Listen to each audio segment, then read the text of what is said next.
और भाइयों बहनों, क्या हालचाल। तो आज हम बात करने वाले हैं राष्ट्रीय कृषि विकास योजना, जिसका नाम चेंज करके रफ्तार कर दिया गया है।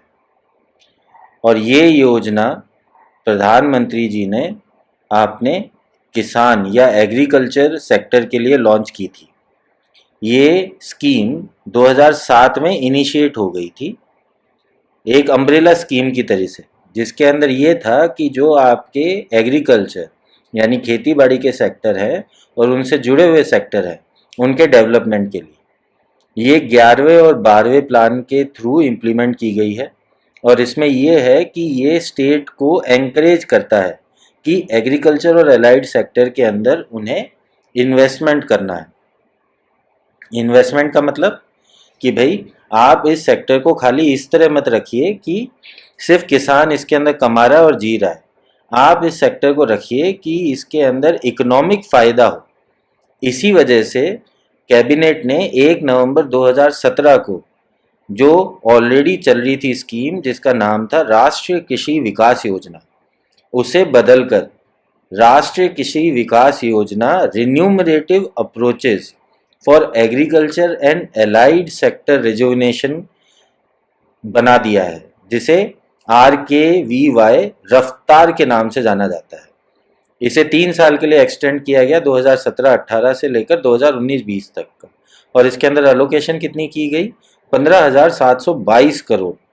ये इसलिए थी कि भाई आप एग्रीकल्चर में भी एंटरप्रेन्योरशिप को एंकरेज कीजिए, यानी उसके अंदर भी बढ़ावा दीजिए कि प्राइवेट सेक्टर आए, या जो हमारे युवा लोग जो बिजनेस करना चाहते हैं या नए आइडिया के साथ आते हैं, वो एग्रीकल्चर सेक्टर में भी अपना आइडिया लेके आए। ये ministry of agriculture and farmer welfare में आती है। इसका डिपार्टमेंट है department of agriculture, cooperation and farmer welfare. ये इसका लोगो है। ये इसकी वेबसाइट है, जिसे आप www.rkvy.nic.in पे एक्सेस कर सकते हैं। ये नीचे मैंने इसका लिंक भी दिया हुआ है। किसी को अगर इस वेबसाइट पे जाना है तो ये लिंक टाइप करके उस वेबसाइट पे पहुंच सकता है। अब इसका जो ऑर्गेनाइजेशन स्ट्रक्चर है वो हमने यहाँ दिखाया है। ये इसलिए ज़रूरी था कि मान लीजिए किसी को ये स्कीम अवेल करनी है तो वो कहाँ पे जाएगा, या फिर इस स्कीम में उसे कोई दिक्कत आ रही है तो वो कहाँ पे जाएगा। इसलिए ये इसका ऑर्गेनाइजेशन स्ट्रक्चर है कि सेक्रेटरी आता है, फिर एडिशनल सेक्रेटरी आता है RKVY यानी राष्ट्रीय किसान विकास योजना का, फिर जॉइंट सेक्रेटरी आता है, फिर डायरेक्टर आता है, फिर अंडर सेक्रेटरी आता है, फिर सेक्शन ऑफिसर आता है।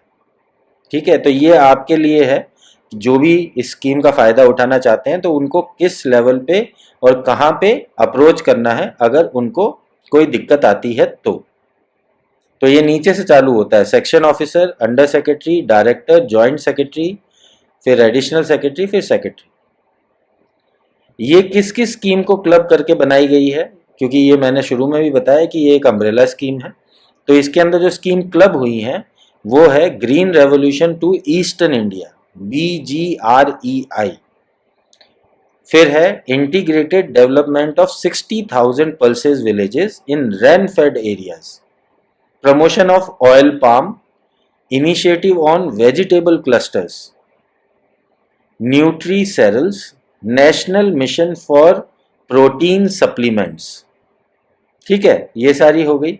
ये इसकी सब स्कीम्स है, मतलब एक अम्ब्रेला स्कीम है, उसके नीचे ये सारी स्कीम्स के जरिए आपका एग्रीकल्चर सेक्टर को डेवलप करने की कोशिश की जा रही है। फिर है आपकी accelerated fodder development programme. Fodder जो अपना गाय भैंसों को चारा देते हैं उसे फॉडर कहते हैं। फिर rain fed area development programme, यानी जहाँ पे बारिश ज़्यादा आती है उस एरिया को डेवलप करने वाला प्रोग्राम। नेशनल सैफरन मिशन, यानी आपका जो केसर है उसकी खेती बाड़ी को प्रोत्साहन देने के लिए नेशनल सैफरन मिशन है। फिर है आपका Vidarbha intensified irrigation development programme. Vidarbha कहाँ पड़ता है? महाराष्ट्र का एरिया है, उसे विदर्भा कहते हैं। तो उसके इरिगेशन डेवलपमेंट के लिए प्रोग्राम लॉन्च किया है। तो उम्मीद करते हैं आपको इस वीडियो से राष्ट्रीय कृषि विकास योजना की जानकारी मिली होगी। हमने कंसाइज में बनाया है, इसमें वेबसाइट आ गई, इसका ऑर्गेनाइजेशन स्ट्रक्चर आ गया, इसकी सब स्कीम्स आ गई, इसकी मिनिस्ट्री कौन है वो आ गई। तो इसके बारे में लगभग हमने पूरी जानकारी दे दी है जो किसी के लिए इम्पॉर्टेंट हो सकती है तैयारी के लिए।